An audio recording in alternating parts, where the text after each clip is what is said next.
ماہرین کے مطابق انسانی طرز زندگی میں تبدیلی کینسر کی بڑی وجہ ہے۔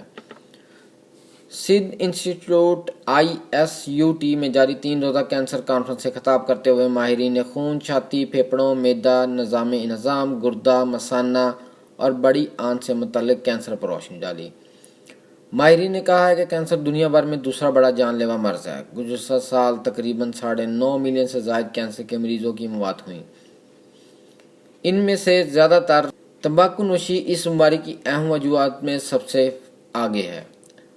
ISUT میں کینسر کے مریضوں کا علاج 1989 سے شروع ہوا۔ وقت کے ساتھ مریضوں کی تعداد میں اضافے کے باعث کینسر کے مریضوں کے لیے انکولوجی سینٹر کا قیام عمل میں آیا، جس کو تمام جدید و مفت سہولیات سے آراستہ کیا گیا۔ اس مرض میں ابتدائی طور پر گردہ و مثانہ کے کینسر کے مریضوں کا علاج ہوتا رہا، تاہم اب ابتدائی مراحل میں چھاتی، سر، گردن اور کچھ خون کے کینسر کا علاج بھی ہو رہا ہے۔ چھاتی کے کینسر کے حوالے سے ماہرین نے اظہار خیال کرتے ہوئے کہا کہ بروقت تشخیص سے علاج کے لیے نئی راہیں ہموار ہو گئی ہیں، جس کے باعث مریض لمبی زندگی جی لیتے ہیں۔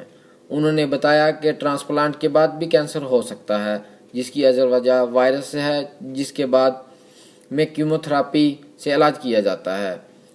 پراسٹیٹ کینسر سے متعلق ماہرین کا کہنا تھا کہ یہ بیماری بڑے عمر کے لوگوں میں ہوتی ہے، مگر برعکس کو علاج کی ضرورت نہیں پڑتی۔